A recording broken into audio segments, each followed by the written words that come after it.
Welcome to My Life Chassidus Applied, episode 268. Good Yontif. Tonight is Yud Beis Tammuz, going into Yud Gimmel Tammuz, the Chag HaGeula of the Frierdiker Rebbe in the year Tofreish Pei Zayin.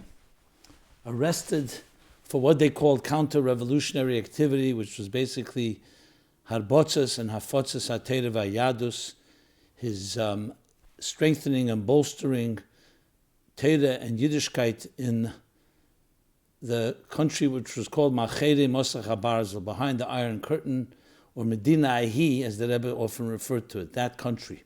The place where Lubavitch and Chabad was born, and of course with the rise of Bolshevism and a new wave of anti-Semitism swept through Russia, unprecedented, even by the measures of the anti-Semitism before, to try to abolish every remnant of Jewish life in this country that had, some say, over 10 million Jews. And the Frierdiker Rebbe single-handedly took upon himself the mission to defy that gzeda, that decree, and went against an entire macht, entire government, entire superpower, in every way possible to preserve Yiddishkeit in that country. There are many, many stories that are told about the effects of the Frierdiker Rebbe's Mesiras Nefesh. One famous, it's not so famous, it was actually always shrouded in mystery, was in the year Tofreish Pei Beis, which would be 1922. The Frierdiker Rebbe called in 9 people in a very secret, top secret meeting, and made a krisas bris with them, a pact, a blood pact, that they would do everything possible to preserve and keep Yiddishkeit going, whatever they can do. Build secret mikvahs, shecht meat, slaughter meat, kosher meat, circumcised children, underground shuls, whatever it took. And this was, of course, a grave danger to all of them. Most of them were killed. My grandfather was one of them, my namesake. He survived. He was arrested and sent off to Siberia, but he survived. The reason I mention it is not just on a personal note, it also captures so much the climate of what it took, this Mesiras Nefesh. Now this was Pei Beis. Some say it was Pei Gimmel, but the Rebbe in Tafshin Lamed Beis, which should be from Pei Beis 1922 to 1972, 50 years later, spoke about it, the Fabrengen, and actually learned a lesson, which we'll mention in a moment, we'll discuss in a moment, for each one of us. So in Tafresh Pei Beis, and then 5 years later, they would ultimately arrest the Frierdiker Rebbe on Tezvav Sivan. He sat in prison, which again there was no due process. It was a situation it's hard to describe. Mamish Sakonis Nefoshes, and they actually sentenced him to death. They knew he was the inspiration and the root and the source for the leadership of all of Chabad and all of Yiddishkeit in Russia at the time, and therefore they thought they put him down. They put down all of Yiddishkeit. But finally, on Gimmel Tammuz, the 3rd of Tammuz, the sentence was commuted to exile in Kostroma, and then 10 days later, 10 days later, due to the fact that the government office was closed due to a holiday, so Yud Gimmel Tammuz was the official release. But Yud Beis Tammuz was when they already commuted the entire sentence, and he was freed to go home. Ultimately, he would leave the country the next year, right after Simchas Torah, Tofreish Pei Ches, which would just be Tammuz Ohel, talking about 4 months later, Frierdiker Rebbe would leave with his family to Poland, and then began the next leg of his journey, ultimately coming to America in 1940. But this period in time was not just unprecedented in history, both the harshness, which existed also before in history, but this Mesiras Nefesh that the Frierdiker Rebbe would not budge, would not compromise in any possible way, and recognize the real battle and war. And you think about it, rational Frierdiker Rebbe standing up against a Stalinist government where they murdered millions and millions of people. But the Frierdiker Rebbe sensed that it was not just a matter of numbers, it was a matter of spirit. It was a matter of quality over quantity. And when he was threatened by the Jewish, of all people, the Sektia, the Jewish communists, many of them children and grandchildren of Chassidim. When he was threatened by them, he stood with that vigor and pride, unwavering, undaunted by their threats, all the different stories, and ultimately said, when they said to him, Rebbe, we'll see who will prevail, and he said, yes, we'll see who will prevail. And when you look back, who did prevail? They were all shot and killed. That government ultimately fell, causing much damage and much destruction. But the Frierdiker Rebbe came out from there, rebuilt, first in Europe, and then came to America, and here we are. I wouldn't be doing this program. There wouldn't be thousands and thousands, tens of thousands, hundreds of thousands of thriving Jewish communities, as if not for this Mesiras Nefesh, the stand that he took. So today, thank God, we don't live in such times. We don't have the same challenges. But still, Mesiras Nefesh is not only sacrificing one's life, physical life, it's giving away it's dedication. It's total dedication. Self-sacrifice is sacrificing the self for a higher cause. And in that year, Tov Lamed Beis, 1972, in Yud Beis Tammuz, the Rebbe spoke a Hera, even from this Krisis Bris, which you think is a rare occasion, only under such circumstances. No, that we all have to make such a Krisis Bris. We all have to make such a pact, a blood pact, that we commit with every ounce of our energy, with every part of our lives, without having to give away physical lives, thank God, without torture, but total commitment to spreading Yiddishkeit and to reaching every possible Jew we can reach, and for that matter, to reach every non-Jew. With what? With the message of God, with the message of Torah, that we're here on a mission in this world to transform the world, to make it a dirbe tachtenim, a home for God. You can do it in a very lackadaisical way, in a very passive way, almost optional. You can do it with a passionate way, and you can do it in a Mesiras Nefesh way. Mesiras Nefesh means it's total dedication, a 24/7 commitment, exactly as they did then. Then it came out of persecution. It came out of darkness. And today, even in the spirit of we're living in the comfort of our lives, the Mesiras Nefesh is to get out of our comfort zone and have that same absolute commitment. So the Yud Beis Tammuz lesson is relevant today more than ever, in a very different way. Today, as I said, prosperity leads often to apathy. Vayishman Yeshurun Vayivat. Vayishman Vayivat. When you get fat, or the fat of the land, Vayivat, you begin to kick. You begin to shtais. You begin to feel that you're the center of the world. So we have our challenges of Mesiras Nefesh today that's equivalent to that Yud Beis Tammuz.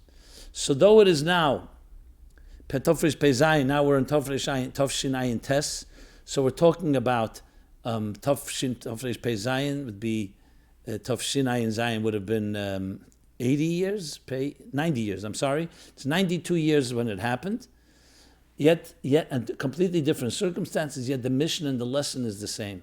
The Yud Beis Tammuz Tov Lamed Beis is worth listening to. It's on recording. You can also read it. Very powerful sikh in relevance to our lives today.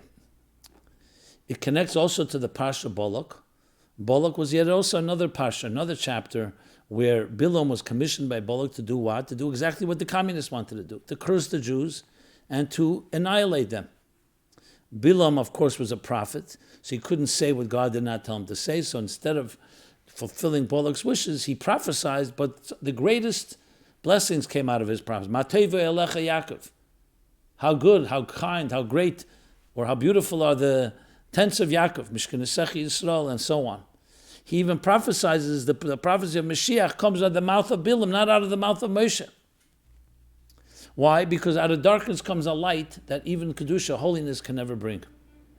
Just like the great strength that came out of Yud Beis Tammuz, as the Rebbe explains in many sikhs, that it opened up the channels in Tov Chav Zayin, the year of the 6-day war. The Rebbe said that the Geula, the Frierdiker Rebbe, taking a stand against such a powerful force, against holiness and Torah and Menschlichkeit, basic humanity, taking that stand and prevailing in his way, in a small way, opened the door, Paschat Sinner, opened the door, paved the way for the miracles and victories that would come later, including the 6-day war. Amazing. So we never know what our efforts do, especially on the level of Mesiras Nefesh. It breaks through our resistance, but you don't always see immediately the impact. But in time, you see it. So when we make that commitment in our personal lives, to our homes and our families, to our children, to ourselves, to our community, wherever you're involved in that type of absolute commitment, sometimes you see quickly the results, but sometimes most of the results you don't see, you see it in time. you see that investment bears fruit. And that fruit, it creates tremendous change in the world. And this you see in general Judaism. Though we suffered greatly, in time what happened? We've prevailed. We're here today standing to talk about it. Heavy prices were paid. But kashayana esam, as they were oppressed, ken yirbe v'chen yifritz, in direct proportion to that, they blossomed, they flourished, and they blossomed. And you see this out of Yud-Beis Tammuz as well. So the Rebbe writes in Tofresh Peiches in his famous letters, which the Rebbe would every year repeat and explain and analyze. Not me, the Frierdiker Rebbe writes, not I myself did the God Redeemer Yud-Beis Tammuz, but Kol Yisrael, meaning Kol Mechavei Teira, the mitzvahs, all those that love Teira mitzvahs, and even B'Shem Yisrael Yechuna. Even someone who considers himself that Jew, being a Jew, is just like a nickname. It's just happens to be a technicality. Even such a person was redeemed, as the Rebbe explains in a number of sikhs. One good one to look at is Chukas in the year Tovshim Memches, a very powerful sikh on this topic, but many others, where the Rebbe explains how the Geula was not just for the Frierdiker Rebbe, not just for a certain group, but for all Jews, because it opened up the door. When you have such mesiras nefesh and commitment in our modern age, it breaks the resistance that ultimately, wherever we are, it's easier to stand strong and be a proud Jew, to stand strong and do our mission, fulfill our mission, not only not non-apologetic, but on the contrary, to be stronger than all the influences around us.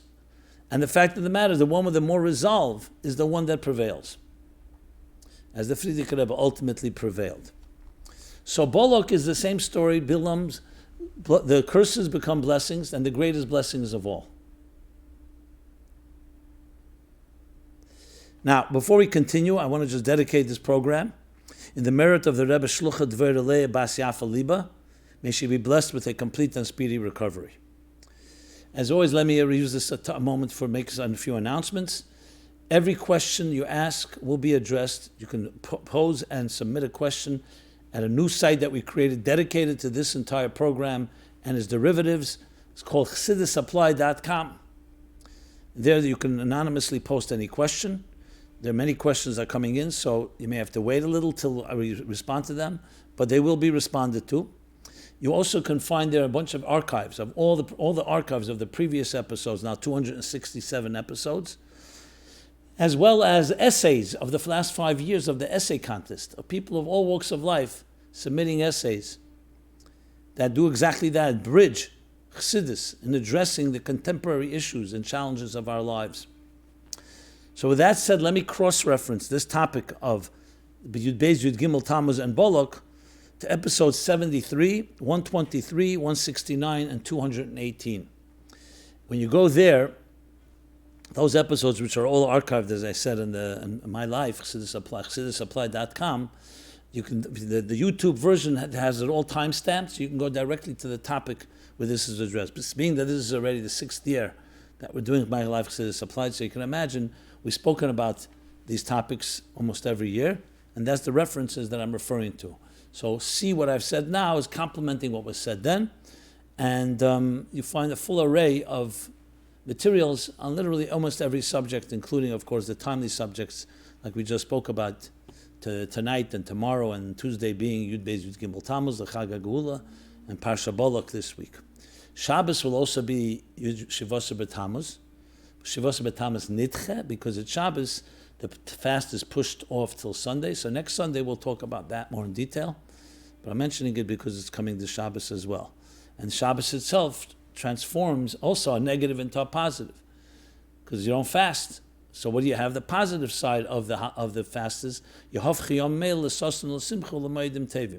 transformation of these fast days to holidays and celebration. With that, let us go into a few questions that were asked, new questions. Some are completely new, some are variations of previous questions, as you shall see.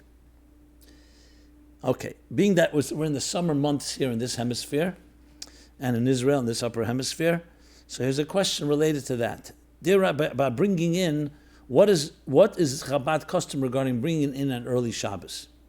Which means even though Shabbos technically may begin sometime like in New York, this past Shabbos was around 8:06, was a lichtzinen.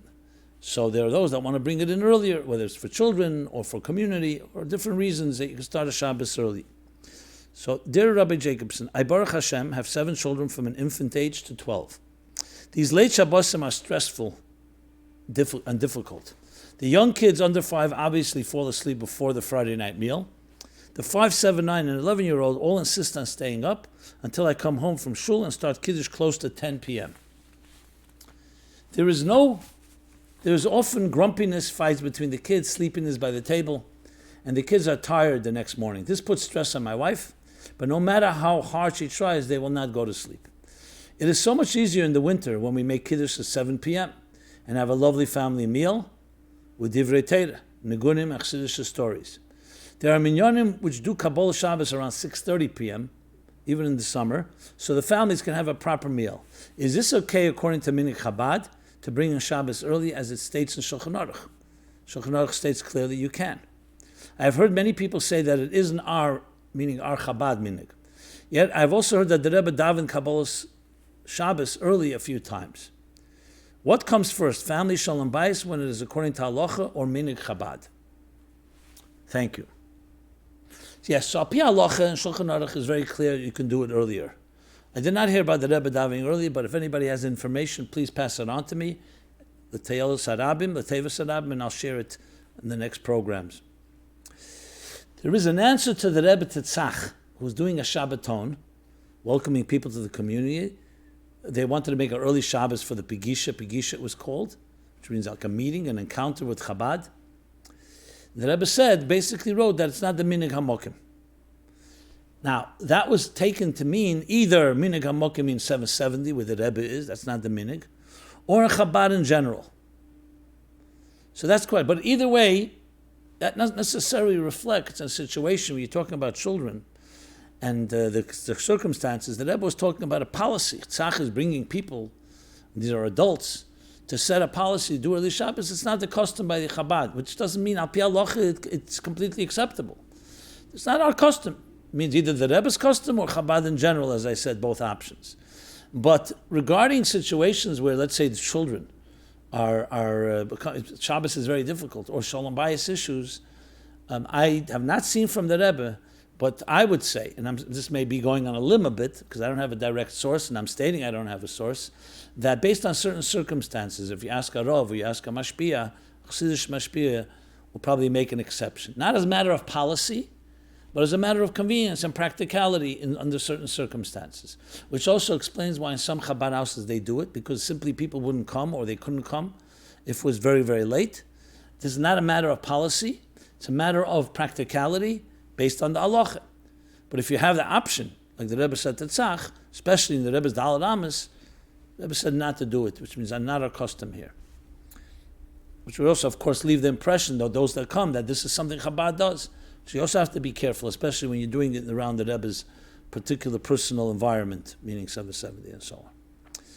If anybody has more information on this, beyond what I've shared, I'd be happy to share with the public. If you can please pass it on to me.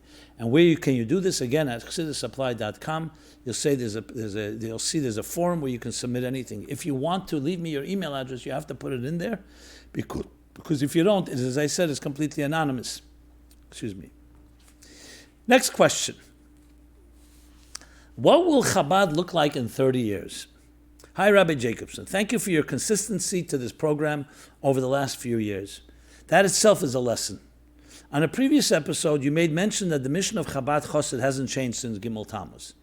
So I mentioned that 2 weeks ago, connection to Gimmel Tammuz. And of course, many more times. What is your opinion on what Chabad and Lubavitch will look like in 30 years? In light of the fact that there are more Lubavitchers attending college than ever before, more Lubavitchers entering the workforce than ever before, and in light of the fact that there are limited places to go on shlichus. The rise of C-Teen, YJP, Friendship Circle has been phenomenal, but even these programs are not limitless. So what will Chabad look like in 30 years? Okay, it definitely piqued my interest when I saw the title of the question. So let's begin from the beginning. We are believers that Achakale b'chol yem sheyoveh, the Mashiach is coming any day, any moment. When you include into the picture, into the equation, the Rebbe's words, they were literally on the threshold, and we finished the Birurim. and it's up to us to open our eyes. Higias mangalaschem, im dohachin kulchem. I can go on. Which Tzugi puts the kneplach. We already polished the buttons as well. Then 30 years will be long after the Gula comes. That's how a Chabad Chassid, about every Jew should believe, and especially a Chabad Chassid. So what will be with Chabad after Mashiach comes? It will thrive and flourish, because Chassidus, Teres HaChassidus is Teres Shel Mashiach. Whatever we have now from the Rabbeim is a taste, an appetizer, To'emeh Chaim Zachu, like we taste Erev Shabbos on Friday of the foods of Shabbos. So imagine what Chabad Chassidus will be like when Shabbos comes.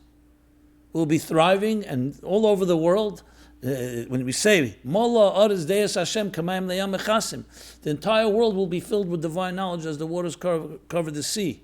Or in the earlier expression of the Rambam, the same page, chapter 12, at the end of Mishnah Torah, Lo Ye'esa Kol Ha'elam El Ladasas Hashem Bilvad.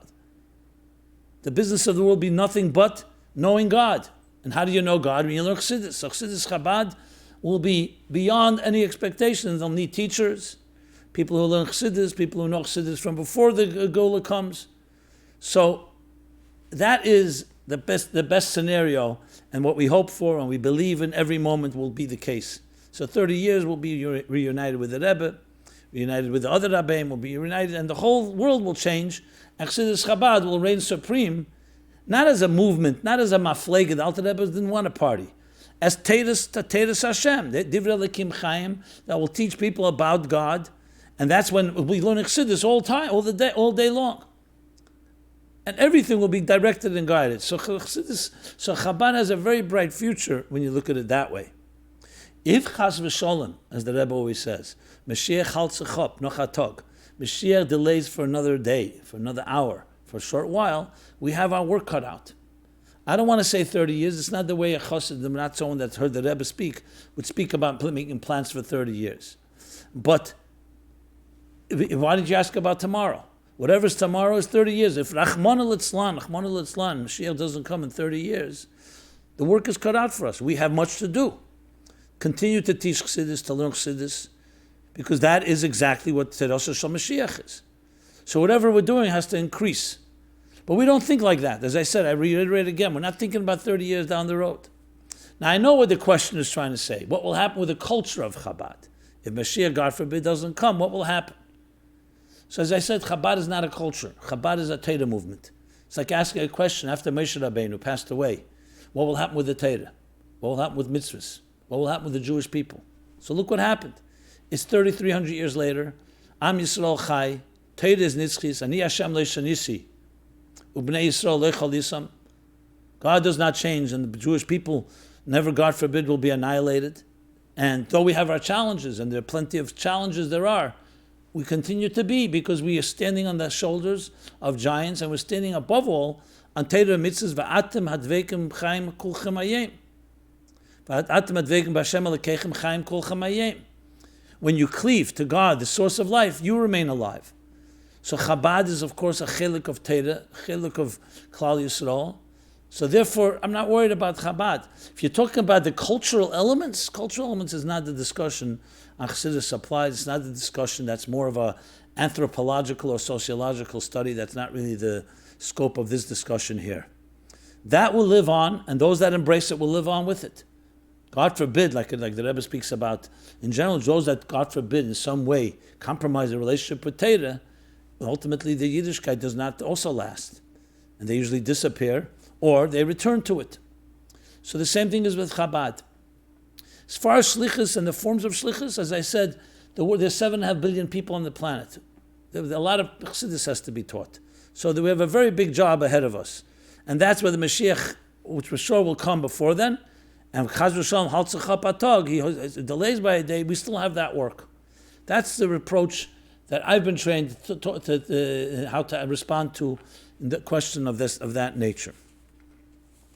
Next question. Naming a child. When naming a child after a tzaddik Rebbe, can we combine the name with that of a layperson? Hello, Rabbi Jacobson. Thanks so much for the incredible work that you do. Is there an inyan to not combine the names of a tzaddik Rebbe with that of a relative layperson when naming your child? Thanks so much. So there's actually a specific, explicit letter from the Rebbe, dated the 12th of Tevis, Tafshin Tes Zayin, That would be 12th of Teves. That's probably already the year 1956. And it's printed in Igris Kedesh, the Rebbe's Letters, volume 12, page 215, where he says clearly in the name of the Frierdiker Rebbe not to mix the two. The letter with the Frierdiker Rebbe says it also explicitly in a letter, in Igris of the Frierdiker Rebbe, volume 9, page 214. Not to mix Kedesh and Chayil is how he calls it. The holy and the mundane. In the Rebbe's Igris in volume 12, look also on page 185, which is also somewhat connected to this. So there's clear Hira not to mix the two. Since we're on the topic already, what's the source in general to name after a tzaddik? So we have, first of all, there's Oved Rab Nosson, Tezvav Gimmel, 15.3, talks about someone who converted due to Hillel's influence on him. Question is if it's the convert in the Gemara in Broch in Shabbos or not, and he says he named him after Hillel. But there you could say it could be because he was a tzaddik, but also because he influenced him. There's a maimer, and maybe there's more maimerim, a maimer Chassidus from the Frierdiker Rebbe called Omer Rav Elazar, Beis Nissen, Tov Reish Tzadik Daled, 5694, that would be essentially 1934, where he says explicitly the minig to name children after tzaddikim. Now the Gemara in Yuma 38b talks the negative, not to name after Rishoyim, after wicked people. So their name should disappear. And because it affects the child. So technically, in context, if you think about it, you can extrapolate from there perhaps, that not to name after Rosh, but after a tzaddik, because Seichet Tzaddik Livracha, Tzaddik's name does perpetuate, that would be an inyan. Even though he doesn't say it explicitly, but maybe you can derive it from the negative. Okay. I also want to refer you to episode 98, where we talk about the power of a name and the connection of a name to neshamis and so on, what the names are about.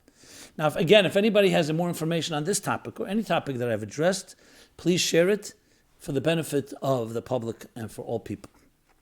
Okay, next question. Okay, moving along.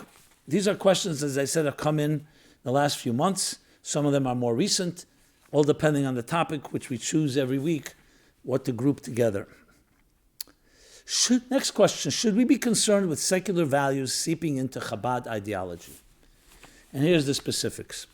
In recent years, we have seen a slow but steady introduction of secular liberal values in the Lubavitch community, taking the form of, quote, women's empowerment programs, end quote, blaming the system for personal failures, and the like.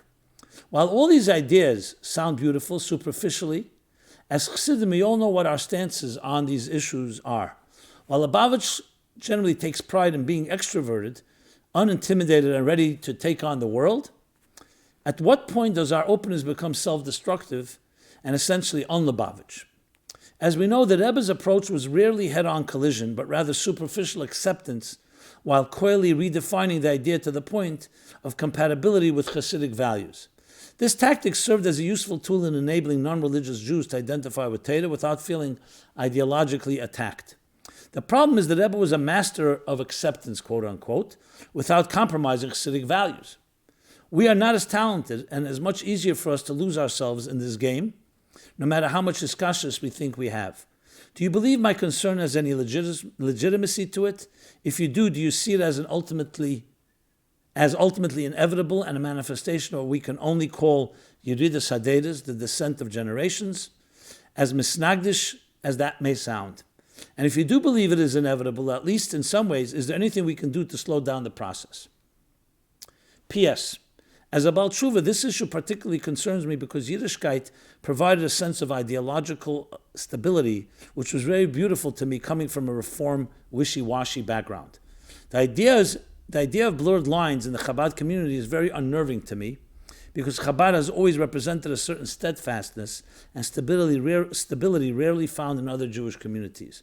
Apologies for the length of this letter, but a response would be extremely appreciated if possible. Thank you. So first I refer you to episodes 24, 25, and 181, where I talk about a similar idea. I have to take issue, first of all, before responding, with some of the tone of this. Like the word koili on the Rebbe, I read it, and the word like this game, as if like the Rebbe was maneuvering or something. The Rebbe is a Torah Id. meaning a Torah through and through. If something is done, it means it's Torah l'chatchila. The Rebbe was not looking to be politically correct and not looking for ways to placate ideologically or not intimidate people who are secular. At the same time, the Rebbe firmly believed that when you present Torah properly, without compromise, it's very appealing. Of course, like the Rebbe would say many times, you can't expect someone to suddenly do all 613 mitzvahs, but you tell them about the 613 mitzvahs. So there's no compromise. In the language of the Mishnah, Eves habriyas umekarvan l'Torah. You have to love everybody. And there's no judgment, and you accept everybody for who they are. Umekarvan l'Torah, you don't bring the Torah to them, you bring them to the Torah. Actually, this is a letter that Rebbe wrote to my grandfather, who I mentioned earlier, in the early 50s. He asked the Rebbe about the way to do hafotza today when you're meeting different types of Jews, and the Rebbe brought this diuk in that letter to him about that. So how do you balance the two? That's not compromise. It's a dracheh darchineyam uchonis v'shel shalom. The whole Torah was given in order to bring peace to the world. Not to fight, not to show negel, as the Rebbe say, to be sharp and rebuke and be angry and judgmental and condescending. The Torah itself says, present me in a pleasant way, because God is pleasant and all his paths and ways are pleasant. So pleasant does not mean compromise. Pleasant means you present it in a way that is comfortable, that is relevant, that's inspiring, that's not critical. So I just want to put it in the right context. Now that approach, in answering your question, the Rebbe taught us, and anyone listening or reading the Rebbe's talks, this is exactly what he trained us to do. So to suggest that only the Rebbe could do it and none of us can do it, that's not correct. I personally know hundreds of people who do this very effectively. No one's on the level of the Rebbe, but the Rebbe taught us there are methods to this. And if you see someone not doing it, either compromising or being too harsh in presenting it, you know it's not going exactly in the Rebbe's approach. Even the great Moshe Rabbeinu, we learned in this week's Parsha.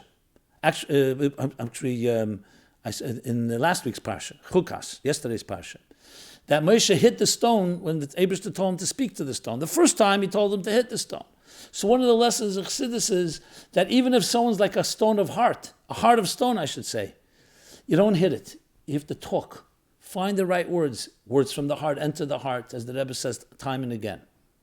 So the approach the Rebbe taught us continues to be the same approach.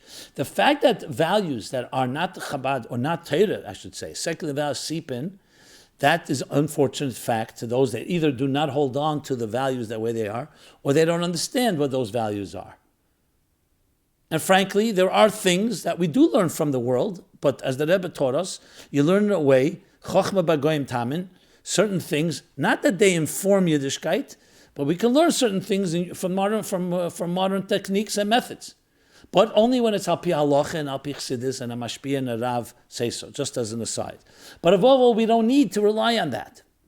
Some people feel either the Torah is inadequate, God forbid, that for that we have the response, imreiku mikemhu. If it's imreiku, meaning you find a void or it's empty, it's mikemhu. It's not the Torah is missing the answer, you're missing the answer, so you have to dig deeper.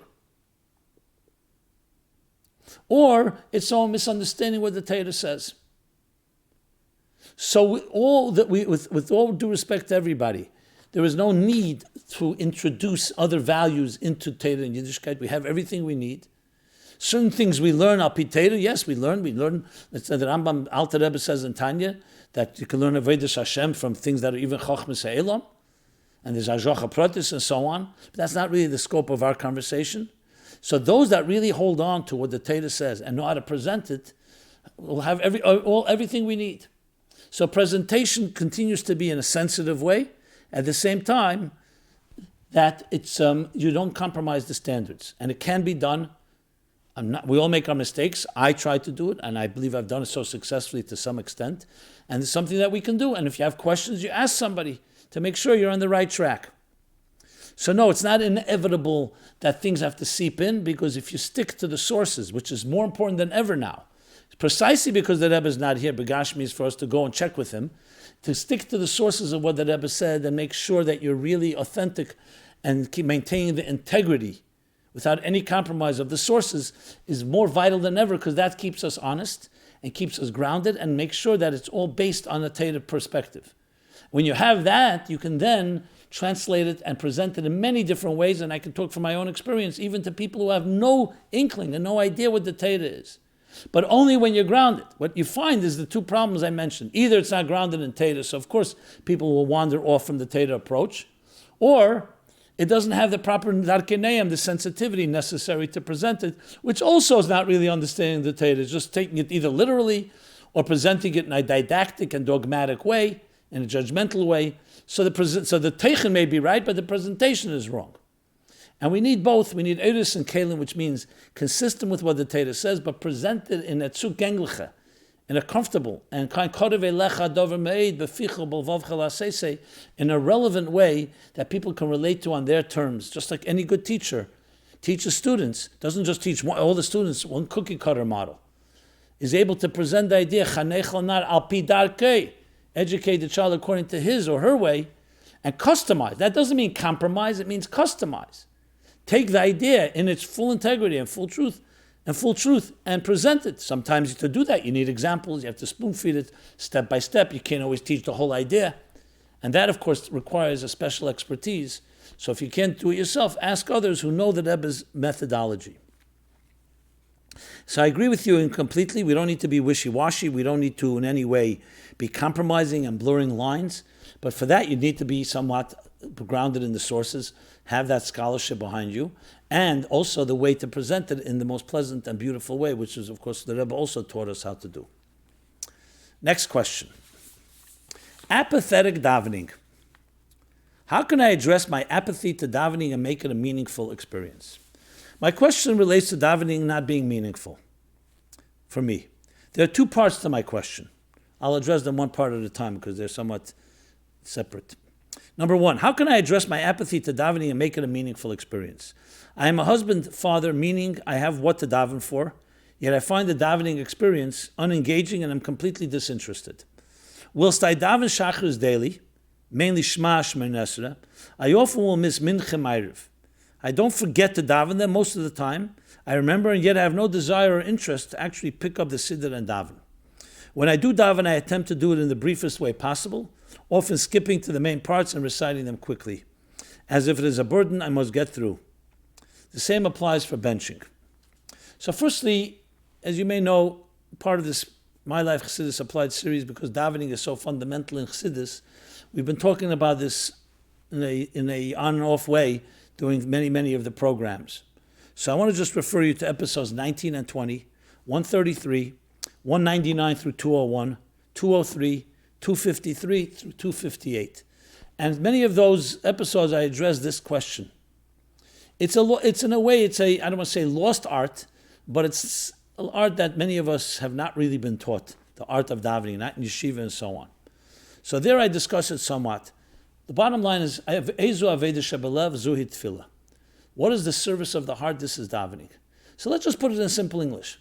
It's emoting. It's emotional intelligence is developing your ability to emote with God. When you learn Torah, you're understanding God. It's an intellectual experience. Understanding the scholarship, God's mind, what God wants of us. Emoting is a whole different thing. Emoting means emoting with the divinity. When Moshe went into the Mishkan, it was like an intimacy. An intimacy is an emotional thing. So davening essentially is a process of emoting and learning how to emote properly, which also will help you in all areas of life. Because many of us play mind games, we're very good, we're cerebral, but we lack emotional. So my suggestion, this is taken from letters and different places, is in davening, obviously to daven the whole davening in this type of emotional connection may be difficult in the beginning. So choose a few prayers, say the rest of it, but choose a few prayers where you focus and concentrate and personalize, whether it's Shema Yisrael Hashem Elokeinu Hashem Echad, whether it's Baruch Shamar, whether it's Moed Ani. Personalize and find a personal lesson that relates to you personally. And in a way, that's what you're communicating when you're talking to God. How do I unite? How do I connect to God and bring divinity's transcendence into my personal life? And all davening, you can do that. We're not trained. That's why you have to do it step by step. I've elaborated on this, as I said in the other episodes, at length. You have to appreciate what davening can offer you which is essentially a way of connecting to a deeper part of yourself.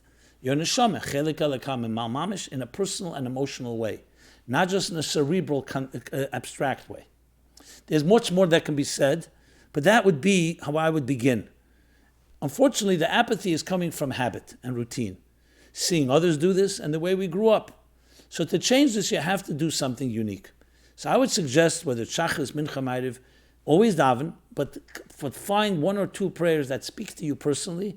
Maybe learn a little Chassidus before davening, as is recommended, and then focus on that, not as a meditation in a conceptual way, meaning a cerebral, scholarly type of meditation, but one that you personalize. As you personalize it, you can begin to have an appreciation, and it'll actually maybe open up a part of you, and then it won't be so apathetic. You may even look forward to it. Now, of course, this requires work, and this is just one suggestion of many. Okay. Most important thing to remember, that three pillars upon which the world stands: Torah, Oved, Gemilas Chasodim. Torah is study, Gemilas Chasodim is actions, good deeds, and prayer is Oved, the work on yourself. It could be developing your character refinement. I don't want to turn davening into a self-help activity. It's not that sense, but it's emotional growth, an emotional connection to your neshama and to Hashem, where the neshama derives from, which in turn is a birur hamidus, and working on yourself. If you think of it that way, it becomes much less optional and much more exciting and something to look forward to. The second question of this part is, to what extent should a spouse be involved, comment on their partner's davening? Whilst I'm apathetic to davening, my wife places a high value on it. Often she will comment on my disengaged approach to davening and express her disappointment. I find her involvement frustrating, and not only does it not help motivate me to improve my davening, but rather I associate the irritation with the davening itself, furthering my dislike for it. My response to her is, it's my relationship with God, and thus should remain between the two of us. Thank you for addressing the above and providing guidance to assist with engaging in davening and managing a spouse's input into davening. So on this topic, I addressed this in episodes 63 and 65. And yes, I would say a spouse, whether it's a husband to a wife or a wife to a husband, should not get involved in their partner's and their spouse's davening, as you said, because it could be a source of irritation, and especially if you don't see it motivating. Just to negate the yard, just to nag someone, and it's not really leading anywhere, will just cause more irritation, and like you write accurately. Now, I'm sure your spouse means well. She really appreciates what davening and wants to inspire you. So I would recommend to a spouse like that a spouse should then find inspiring ways to do so. If you can't, best to leave it alone. And sometimes you inspire them in other ways, your spouse, and by effect, by osmosis, and in an indirect way, can actually have a very strong impact. Okay. And more, as I said in those episodes. Next question. Shidduch information. Okay. Am I responsible to share sensitive information about a potential shidduch with the other party? So here's the question. Hi, Rabbi Jacobson. First of all, I would like to thank you for your weekly classes. I often listen and find them inspiring. I was wondering if you can give me advice on a specific question. I was in a position where I mentored a young adult, and we became quite close. This person is a wonderful Bal Midas, meaning a wonderful, emotional, kind person, Chassidic, seeking to grow, and many exceptional talents. However, this person unfortunately has many challenges, which in turn affects their emotional health and relationship. A while back, something happened, which led me to consult a therapist who diagnosed this person with BPD, bipolar disorder. I researched the disorder thoroughly and unfortunately believe this therapist was correct. This person has stopped communicating with me and refuses all contact. My question is, I am aware that this person is in shidduchim. Is it my responsibility to share this information with somebody who would be involved in this person's shidduchim, i.e. a mashpia? So firstly, I addressed this very directly in episodes 50, 51, 234, 236, 237, and 242. It's not an easy question to answer because on one hand, lifnei iver le'sita michshel, which means we cannot allow someone to be hurt by some information we may know, and this may hurt the other person. On the other hand, is it your responsibility to go around and announce something that you know confidentially, and you may not even be 1,000% sure, etc. May not even be a family member. So I would say you should talk to your own mashpia and Tarov, there may be ways to get the message not directly to the family necessarily, but maybe to Mashpia who's involved with that family, so they could use the discretion.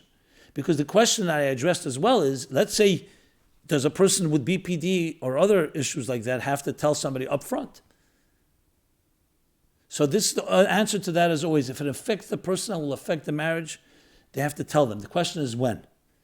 They have to tell them not when they're already engaged or close to being engaged or emotionally already connected. It has to be with the ability that the person can walk away.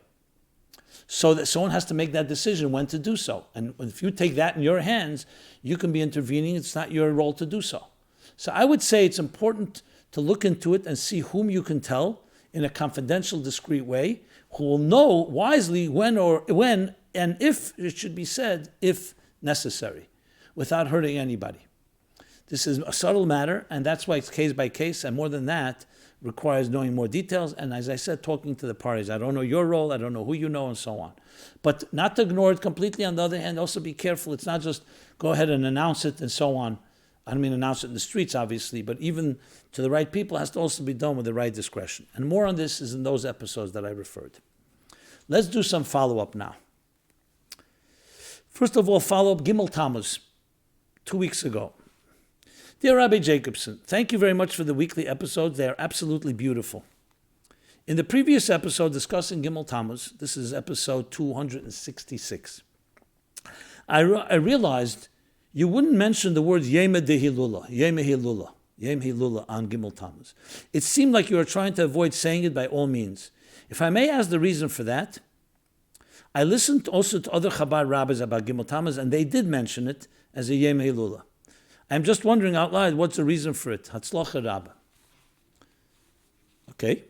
As I said, I always take direct questions, and I appreciate the question. My answer is yes, I didn't mention it. And to be very honest, it's a very, very personal reason. And that is, Gimmel Tammuz is a difficult day for me to talk about altogether.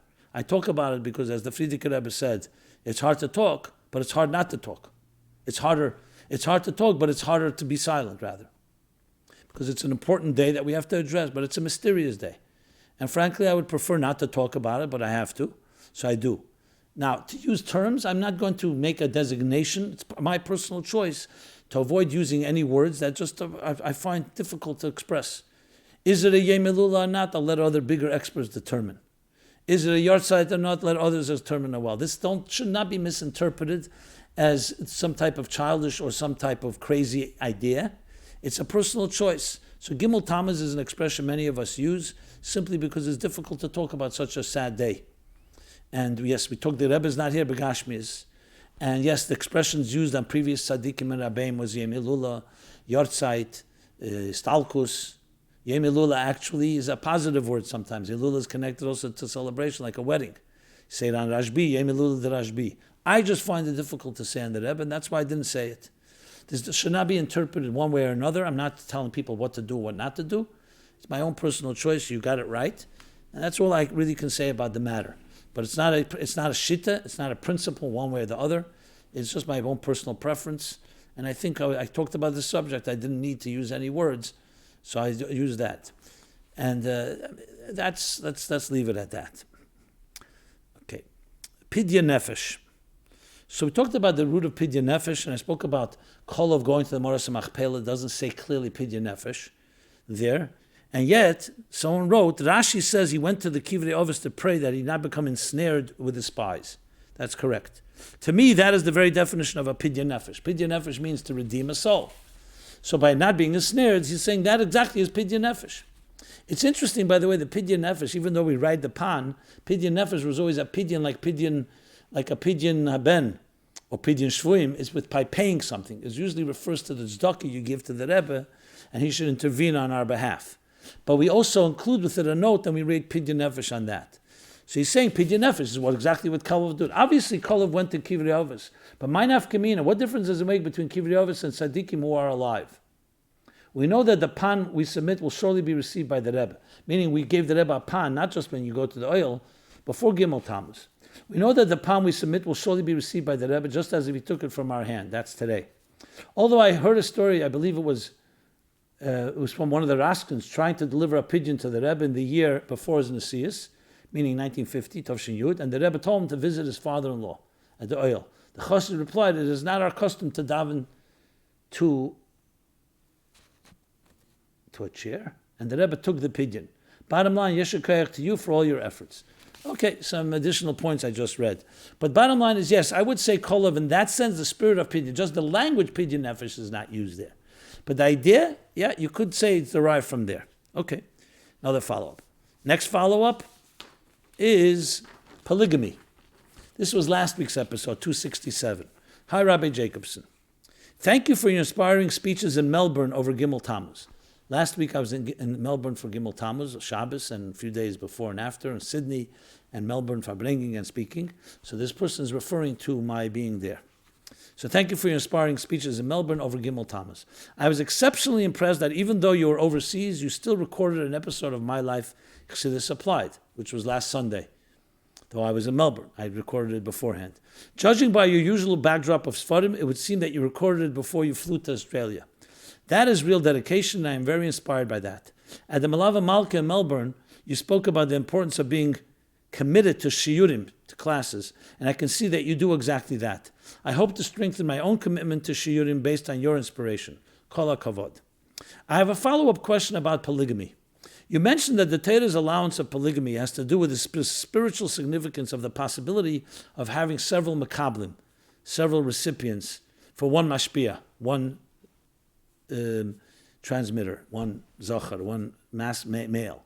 If I understood correctly, this was necessary for certain holy figures, such as the Oves and Imoes, well, particularly Yaakov, but with the advent of Cherem the Rabbeinu Geshem, who put on a decree that there should no longer be polygamy, this is now discouraged and usher for Ashkenazim at least. I was pondering the fact that the Torah's restriction on polygamy, that a woman cannot marry more than one man, gives rise to the Aguna crisis, which is a source of pain and anguish for so many people, unfortunately. How are we to understand this from a Chassidus perspective? Well, I think what I explained, because a woman is the level of makabel. Makabel is a different makablim. There can be one mashpia, can have several makablim, but every makabel has to have one mashpia. And that's why you don't have the ability of having polygamy the other way around, whatever it would be called. That's the bottom line. The fact that it can cause a guna crisis, that's like saying just because some things can go wrong doesn't mean we're going to change the basic fundamentals of Ishtalshlus and how the way that God created the world and the laws of Torah. We have to address the issue of people, God forbid, who leave a woman not divorced and abandon them. That's a horrible, horrible thing in the Torah. I've spoken about this many times. And clearly Rabbanim have to address that issue. But we're not going to go change a whole process of something that's so fundamentally based, make a woman not a woman, for example, make her not into something she's not because there's a crisis. So basically, you don't take two wrongs, don't make a right, basically. Thanks again, and keep up the great work. After your visit in Melbourne, I've been encouraging people to subscribe to this program. Kol Tuv. Okay, thank you. Now, there's a follow-up to Anti-Semitism, which goes back to episodes 251, 252, 263, and 265. It's, as I've mentioned a number of times, there's a lot of good points here, even though I would not really immerse myself to this detail, but because I found good points, I said I'd read sections of it. So this is a person who committed himself to redress every type of anti-Semitism and methods that we can do to counter it. And I give already my comments in those previous episodes, which I don't have to do again. So let me read one more section of this long letter, and the future episodes I'll read other parts. We'll finally get through it. It's quite long, actually, but good. So after addressing the issue of anti-Semitism based on saying that Jews related to communism, the second major issue, this fellow writes, and many white Gentiles would put it in first place, is the lawlessness and damages due to unrestricted illegal immigration and open borders. It's like the white supremacists who are against immigration, including against Jews coming to this country over the years. Now that issue is not there, but there was, especially during World War II and before that. WGs, which is white Gentiles, view illegal immigrants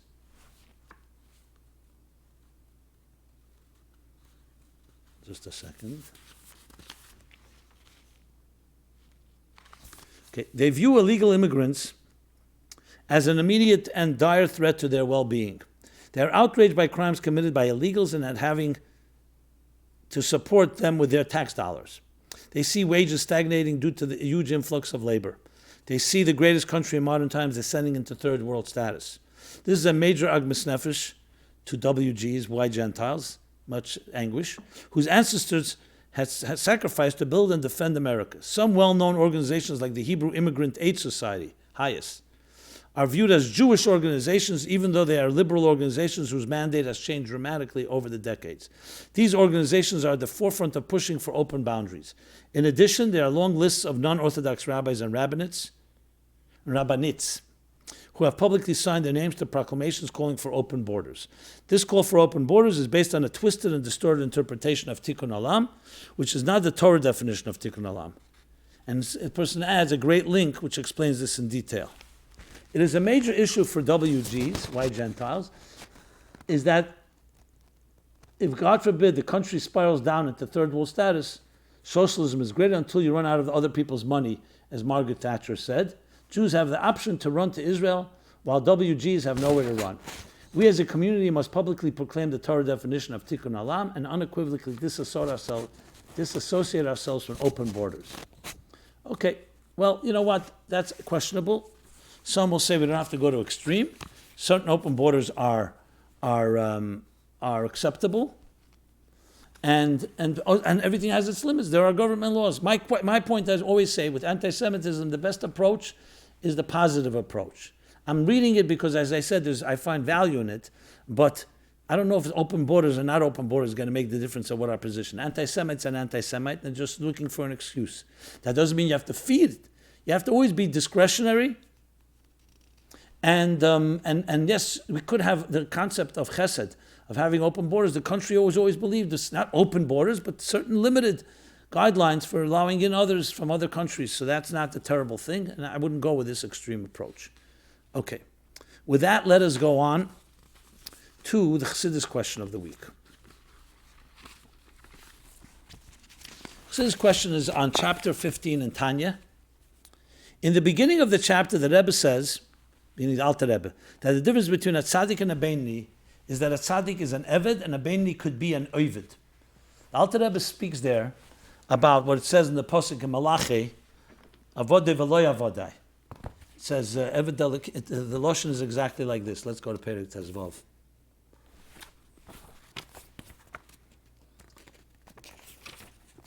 Just a moment.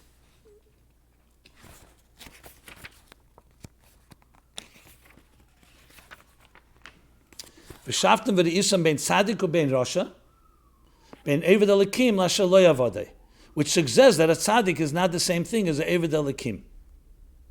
So lo yavodei and a rasha is not lo yavodei, but that's not what we're addressing right now. She explains the difference between oved Elokim to a tzaddik is oved is lashon heva. He's presently serving. A tzaddik has already killed his yetzer hara. She could say he's a oved Hashem. He's a servant of God. B'shem Atayr, like a chacham or a melech. He already became. But right now he doesn't have to do any more work. So the concept of work is a beinoni dafke. So that's what oved Elokim is. Not a tzaddik. A tzaddik is not an oved Elokim necessarily. So the question this person is asking, however, the Gemara Chagiga, which talks about this topic and brings that pasuk in Malachi, Chagiga noted later in the chapter says, we're talking about Chagiga and a daf, let me just give it to you. Tes Amud Beis, 9b. Noted later in the chapter says, Avodeh v'lo yavodeh tarvayu tzadikim gemurin inhu. Both Avodeh and not Avodeh are both tzadikim gemurin, which seems to contradict the statement that a tzaddik is an eved, not an eved. In other words, there is a tzaddik lo yavodeh, but there's a tzaddik that's beferish Avodeh. That's what the Gemara says. So how do you reconcile that? So interestingly, you may be aware of this, maybe not. The Alter Rebbe's Tanya that we have printed is a Madura Basra. It's the final version. There was a Madura Kama in Tanya, which means manuscripts that the first version, and the Alter Rebbe even was mefarsim and spread that as well, that got out. In the year Tovshim Mem Beis, Memalav Mem Beis, the Rebbe directed that they should publish L'Kutei Amorim Madura Kama, Tanya, the first Madura with footnotes that compare it to Tfus, and there's differences, quite a few. For example, entire chapter 30 and chapter 32 are only added in the final version of Tanya, not in the original Madura Kama.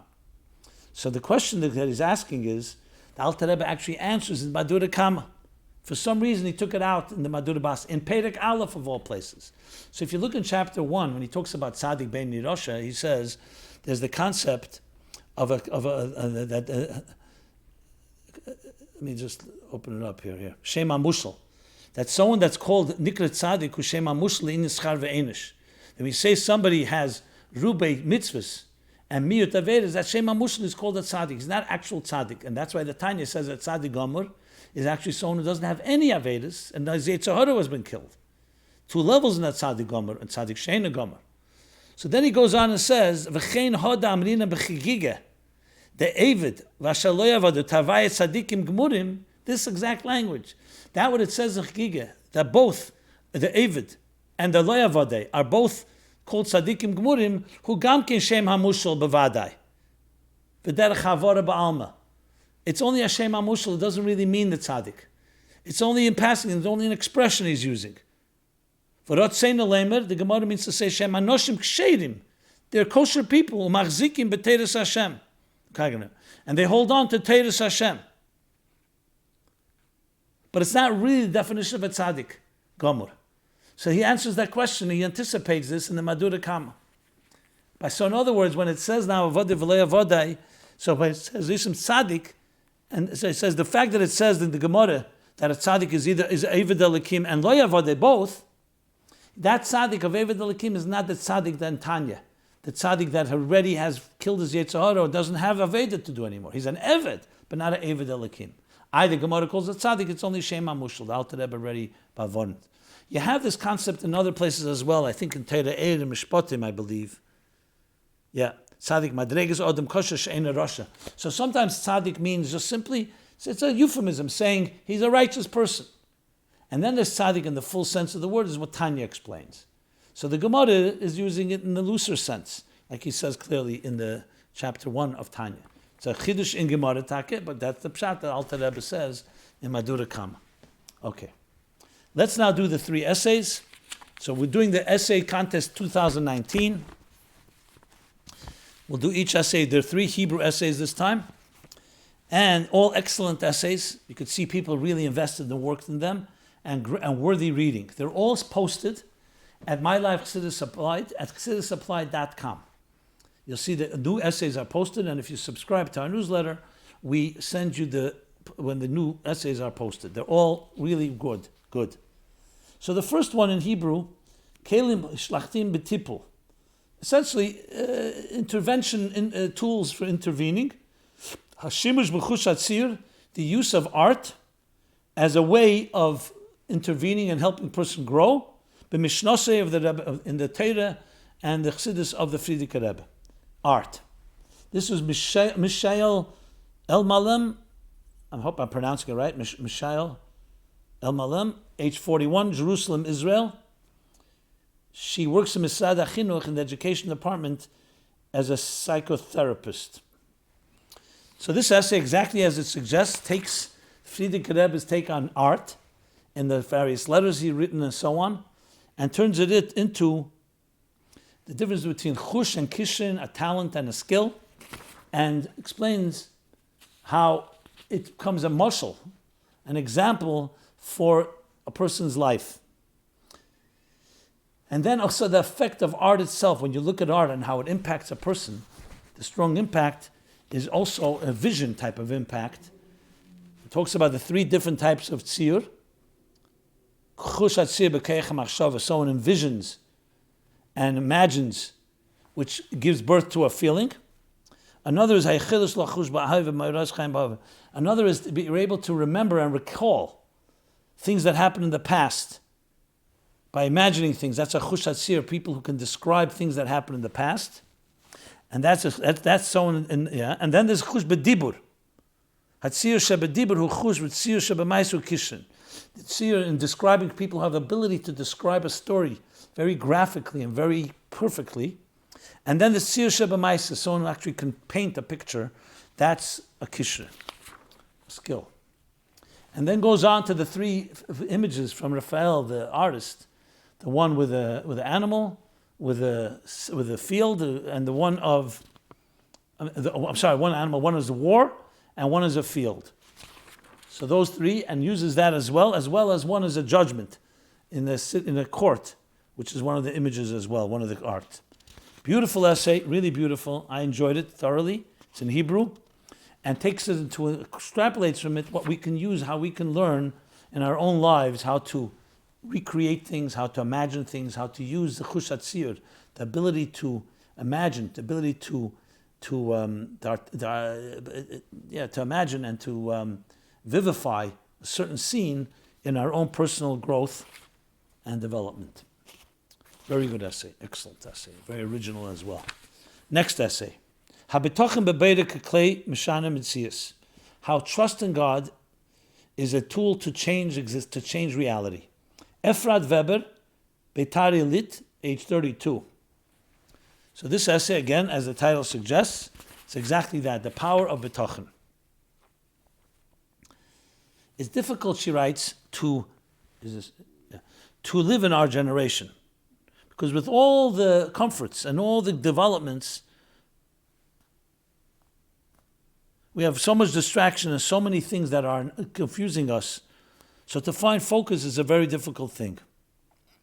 And explains how bitachon and trust is a great tool to be able to achieve that, because it gives you a connection to something beyond our challenges. Creating peace of mind in a world that can be sometimes so chaotic. Describes the difference of bitachon, the classic version of trust, and the way the Rebbe approaches it. Then talks about what trust is versus faith, emunah. Brings a beautiful story and a few stories that capture the idea. And concludes with a whole bunch of tools of how we can use bitachon and some of the stories from the Rebbe in our personal lives to help us grow.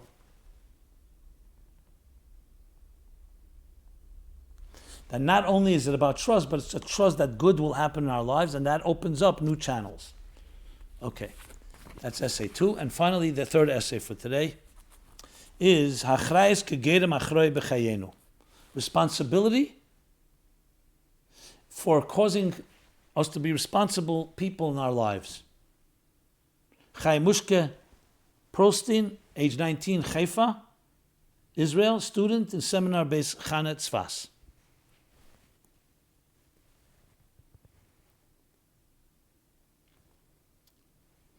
And talks exactly about that, about responsibility and the lack of responsibility. Where sometimes you have people who are very reckless, they talk well, but they're really irresponsible, and best to stay away from such people. But goes on to describe what does it mean to be a responsible person, how to feel accountability and responsibility. The power of the will of a person to overcome distractions in achieving that type of focus with a whole bunch of steps. To know where the problem is, to know your strengths and your skills, and that every situation to know is in order to bring growth. To be able to separate from the moment and look at the bigger picture. Again, a very, very good essay, well annotated. And with that, we conclude this week's episode of My Life Chassidus Applied, episode 268. A guten Yontif, a Chaga Geula, Yud Beis Yud Gimmel Tammuz. May we all experience personal redemption and Geula. Lo Eisi Belvad Gola Kodesh Baruch Hu. A Geula for each of us in our personal lives, physically, spiritually, psychologically, emotionally, through our Mesidus Nefesh, complete dedication. And that should lead us to the Geula Amitis V'Ashleima, even before Shabbos B'Tammuz, when Yehovchi Yom Emelu, Sosnu Simcha L'Moedim Tevim. We're here every Sunday, 8 to 9 p.m. My Life Chassidus Applied. Everyone be blessed, and again, a good Yontif.